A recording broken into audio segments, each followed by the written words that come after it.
Assalamualaikum, selamat pagi.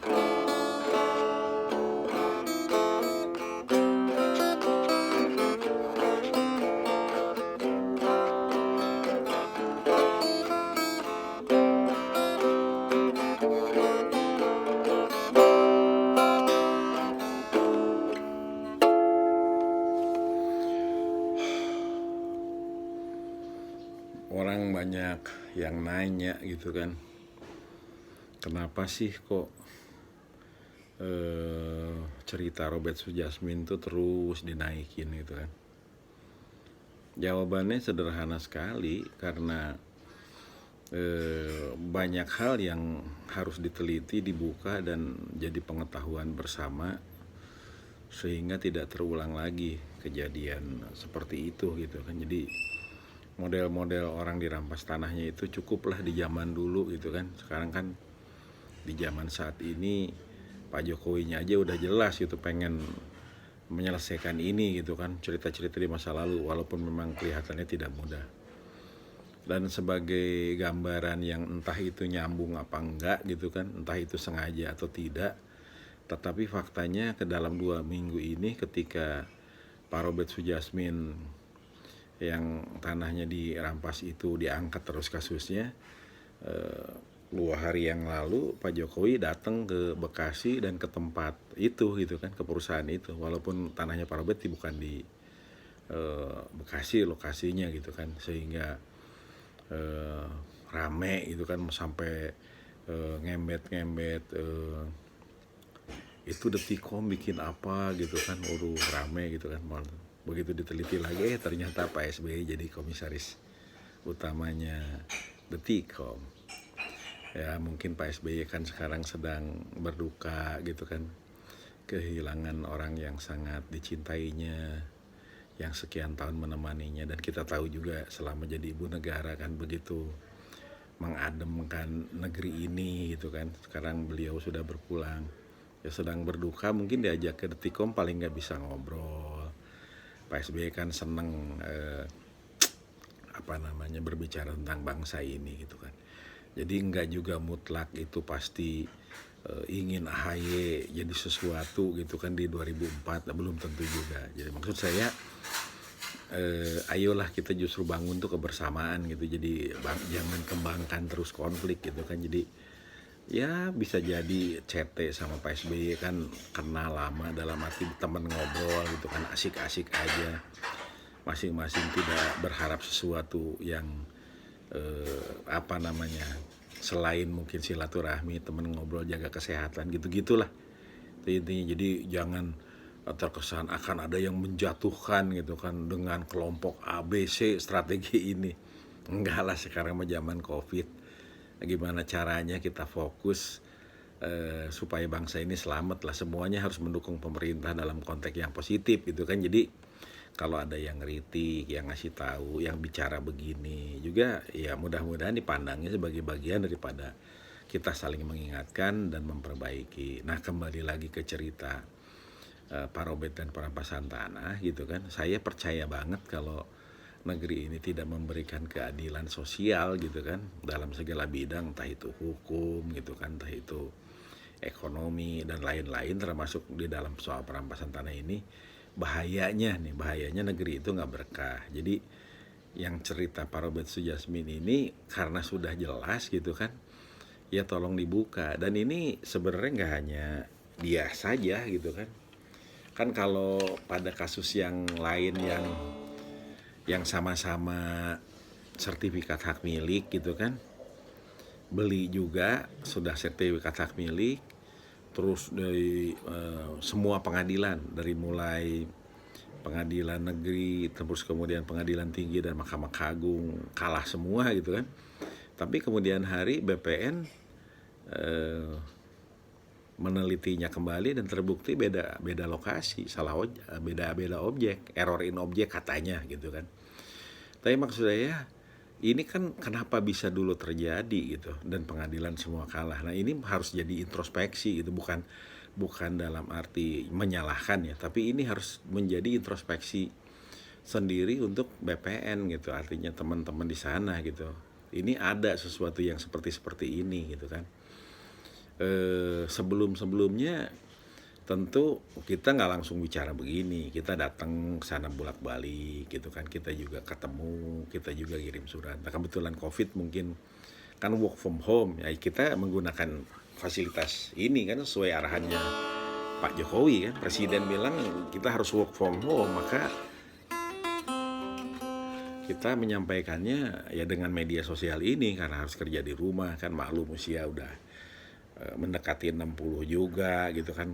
Jadi tetap pergi-pergi juga gitu kalau penting-penting banget gitu kan. Tapi dengan metode ini mungkin juga bisa nyampe lebih efektif gitu kan. Nah, tapi intinya adalah kita ngajak diskusi, kita ngajak gelar perkara, kita minta arahan, kita pengen belajar karena kawan-kawan yang dirampas tanahnya itu bukan hanya bingung dan sehari dua hari, udah puluhan tahun tuh bolak-balik.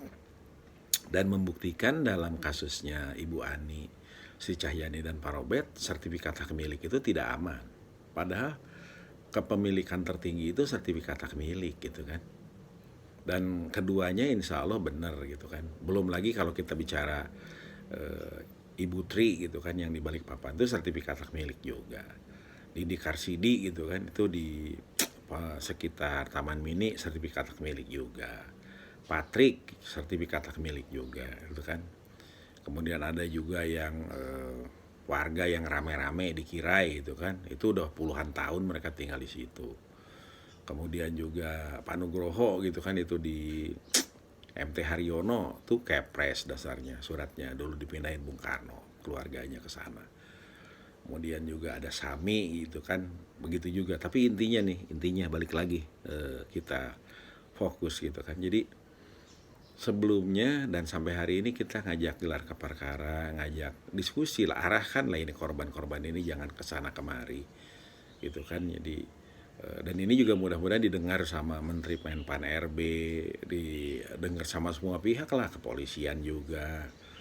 Kemudian juga inilah yang berwenang gitu kan, kok ada gitu kan. Dan ini kan sudah jelas juga bahwa Pak Sofyan Djalil kan ingin membongkar mafia tanah gitu kan. Jadi kalau ada orang datang jelas-jelas ngajakin, ayo Pak, ini ada gitu mafia di sini gitu kan, ayo bongkar Pak, sama-sama gitu, namanya masyarakat kan harus pengadu gitu kan.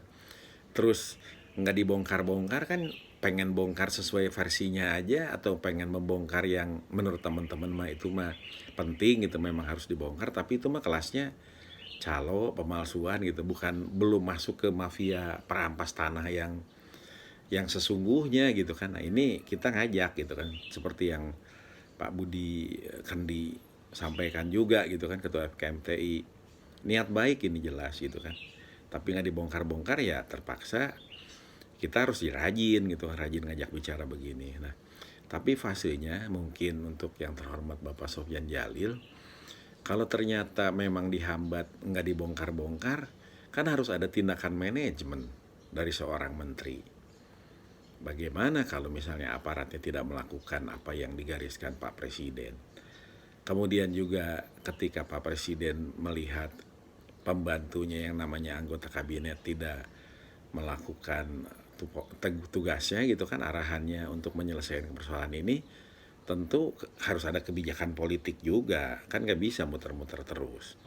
Karena yang aneh itu ketika Menteri ATR BPN sebelumnya Pak Ferry Muslidan Baldan bilang untuk menyelesaikan persoalan perampasan tanah ini sesungguhnya nggak perlu pengadilan dulu gitu kan, kalau bisa dibuka dibongkar kasusnya jelas. Kan yang ngeluarin surat itu, sertifikat itu BPN, terus dibuka aja itu gitu kan, itu dilihat. Nah kalau kemudian baru ada pidananya, ada penggelapan, ada penipuan dan lain-lain, itu baru ke aparat. Tetapi keluar surat itu kan pasti ada buku tanahnya, ada warkah, ada sejarahnya. Dan itu kan bukan orang luar yang bikin, pasti di tempat Bapak sendiri, itu di tempatnya Pak Sofyan Djalil itu enggak. Nah kalau yang kemarin ditangkap misalnya ada notaris, itu baru namanya kejahatan lah itu. Itu belum mafia tuh Pak. Nah itu kejahatan gitu kan, yang itu juga bagus dibongkar gitu kan. Nah, tetapi kembali lagi, ini tuh harus ada titik di mana eh, saya ingin men-stressing apa yang dibilang Om Yapto tuh. Pagi ini saya terinspirasi sama Om Yapto. Yang saya inget dulu waktu zaman jaga bola gitu, masih kuliah kan. Di Senayan bantuin Pak almarhum Pak Todung Barita gitu kan. Saya salah satu mahasiswanya di UI. Kemudian juga ketika Om Yapto suka datang ke Johar Baru gitu kan zaman dulu, ke tempat kakak sepupu saya yang sekarang sudah almarhum Kang Tato Sugiyarto Praja Manggala. Saya lihat sekarang tetap bersahaja gitu. Beliau bilang jangan suka nyalahin orang lain, karena orang-orang itu kita gitu kan ingin enak aja, kayak cuman dapat izin proyeknya aja, proyeknya dikasih ke orang lain gitu kan, terus minta fee-nya doang. Nah, dalam konteks ini saya tidak ingin menyalahkan juga langsung yang diindikasikan oleh banyak orang itu seperti yang dikunjungi Pak Jokowi kemarin 2 hari yang lalu gitu. Saya nggak mau ke situ dulu. Saya lebih eh, berharap gitu kan, lebih fokus, karena semua itu tidak akan terjadi kalau tidak ada orang yang main di dalam birokrasinya. Nggak mungkin izin-izin itu keluar, nggak mungkin sertifikat itu keluar kalau bukan orang yang berwenang yang membuat itu keluar. Jadi saya ngajak, yuk beresin dulu deh yang urusan-urusan di kenegaraannya gitu kan. Kalau di Om Yapto bilang juga, kita harus lihat bahwa zaman dulu itu nggak juga langsung dijajah Belanda gitu kan. Itu kan awalnya dagang. VOC datang ke sini tuh beli-beli rempah-rempah. Kerajaan seneng, kepala desa, kepala suku seneng. Semua happy gitu. Indonesia kan belum ada, makanya kita denger kan zaman normal gitu kan, zaman dulu itu. Nah, itu kan kalau mau bicara lagi sekarang hampir kejadian lagi. Ini semua kan dibeli-beliin, dijual-jualin itu ya karena yang begini itu gitu kan, ada yang tidak amanah gitu kan. Kalau dulu mungkin kepala suku adat, terus kemudian juga raja memang punyanya dia, haknya dia. Tapi kalau pejabat negara sekarang kan tentu tidak. Mereka tidak berhak ngejualin itu dalam konteks kalau untuk memperkaya dirinya sendiri itu kan. Misalnya dalam perampasan tanah ini nanti terbukti ada yang diperkaya gitu kan, atau yang diuntungkan, itu tidak berhak. Mereka digaji kok sama rakyat lewat pajak, lewat segala macam. Dan harusnya mereka ini kembali kepada masyarakat yang menghormatinya gitu kan, memberikan kewenangan, menjaga mereka gitu supaya berwibawa, supaya menjalankan tugas. Jadi kembali lagi, saya kok memohon banget gitu ya. Ini kan namanya masyarakat, kita kan harus ya memberikan masukan gitu kan yang setahu kita gitu. Jadi berharap banget gitu kan.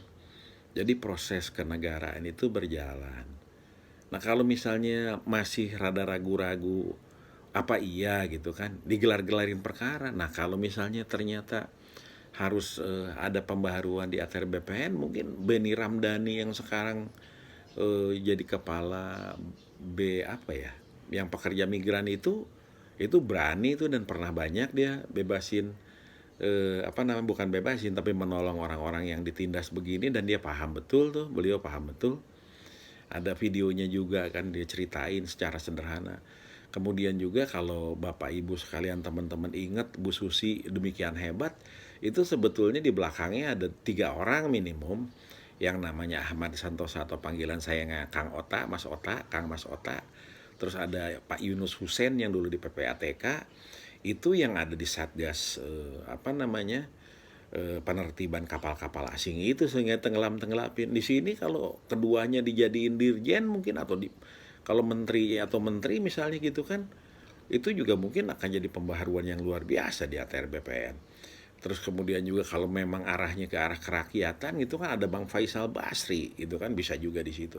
Tapi kalau itu udah para senior, cukup jadi penasehat di sekeliling presiden aja gitu kan.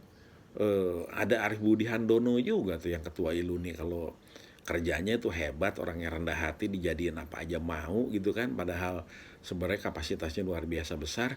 Tapi saya pengen bilang bahwa alhamdulillah kita ini tetap tertib, tetap menerima, dan harus begitu, kita harus mendukung, kita mendukung pemimpin negara ini gitu kan. Jadi Jangan bicara ini pecah, ini rame, enggak lah. Kita berusaha dengan sungguh-sungguh nyampein yang benar, nyampein fakta yang memang penting dilakukan perbaikan.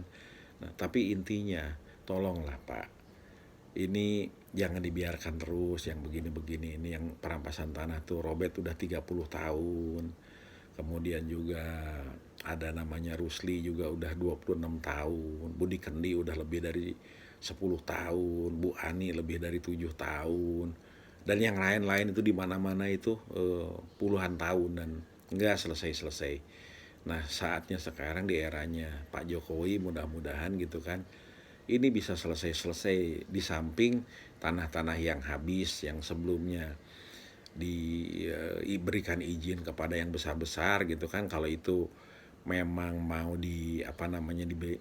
dikelola secara bersama dengan masyarakat. Dan yang paling penting itu adalah di sekeliling perkebunan, pertambangan, kemudian di real estate itu jangan orangnya pada nonton kemudian juga makan pun susah, kerja pun enggak gitu kan. Jadi itu memang perlu tindakan-tindakan yang nyata, dan memang udah saatnya Pak Jokowi, mudah-mudahan dengan ada COVID ini malah kehebatannya Bapak gitu kan, walaupun saat ini Bapak kelihatannya memang sedang bekerja keras, akan muncul gitu kan. Kalau saya emang ngedoain aja, kalau marah-marah mah nggak pantas gitu kan, saya juga belum tentu mampu kok melakukan itu semua. Sekarang juga berdoa aja gitu kan sambil diem sambil begini kan. Nah tapi kan saya juga nggak bisa diem ketika teman-teman bilang, Kang ini gimana perampasan tanah, Kang ini gimana petani gitu kan, nggak bisa diem, harus bilang juga. Nah kalau ngadu ke istana katanya bikin surat, saya lihat sendiri juga cuma ditampung aja. Jadi ya ngirim surat berkali-kali gitu kan, bisa Bapak lihat juga tuh ada tanda tangannya Agus Mulia di situ berapa kali juga.